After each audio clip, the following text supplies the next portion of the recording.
Chapter 35, Blog Comments and a Jar of Coins. Donald Miller had written a short story about how being in church was like going to a dental school to learn all about teeth and how to do dental procedures, but then never actually getting to open a real mouth and look in and do the work for which he had studied. I thought the point was that church was an incessant school of learning without any useful or practical action that actually helped people. But my overarching impression was that Donald blamed the church leadership for this problem. So I posted the following in the comment threads, which would eventually bring that jar of coins to our back door. I read the parable and almost all of the other comments. I pastor a downtown poor urban church of 80 people, half of whom are homeless, addicts, and prostitutes, and others of equivalent reputation. It's a tough neighborhood and a tough ministry. I have found most Christians don't want to graduate. Rather, they like to just look at the schools we choose to attend. Nice places with new carpet, a coffee bar, playground, excellent band, and a new lighting and sound system. Millions spent on creating a certain ambiance. Then we complain about what the schools don't do. Truth is, each student could choose a school where they are needed and not where their tastes are catered to. But we don't. We blame the school, not ourselves. Every Sunday, we feed 150 people in a free meal at our church.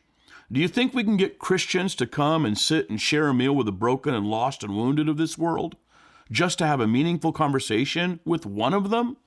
Hardly. Mostly, there are only 2 or 3 of us in the room. I've had a lot of Christians visit, but not stay.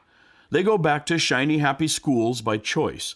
Graduating means we must get dirty in the spit and the blood and the pain of dentistry. Truth is, as much as we won't admit it, the majority of us don't want to do that. The question isn't really what's wrong with the church. It's what's wrong with us. I've been in professional ministry for over 20 years in 6 different settings, denominations, and church sizes. I'm as guilty as any for creating the current church paradigm. This urban thing is new to me, and it's kicking my spiritual rear. When we complain about the church, do we really mean our pastors, board members, seminaries, and key leadership? We seem to have expectations that they should be doing something else with us, like we're helpless and it's all their fault. We switch churches to find more depth and meaning, but often just go from one popular trendy place to another, swapping McDonald's for Burger King and complaining about the food quality and the nutritional value. We want steak, but we keep going to all the same kind of burger places until we doubt that steak or grilled salmon even exist.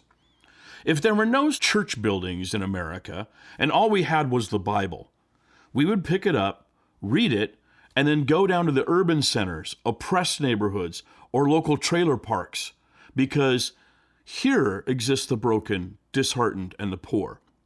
We would do this because we would know that is where Jesus would be. That's where we would find him. But instead, by the millions, we go to popular, large, nice buildings where thousands of affluent people gather, and the expectations on us are relatively passive.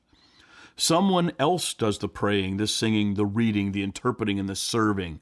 We spend our time listening to a lecture wrapped in a top-notch show with great entertainment value, surrounded by excellent programs catered to each individual in our family. The vast majority of us attend churches where we don't know a pastor and none of the pastors know our name. Then we gripe about not feeling connected, deep, or getting to the real thing. It's not the church's fault.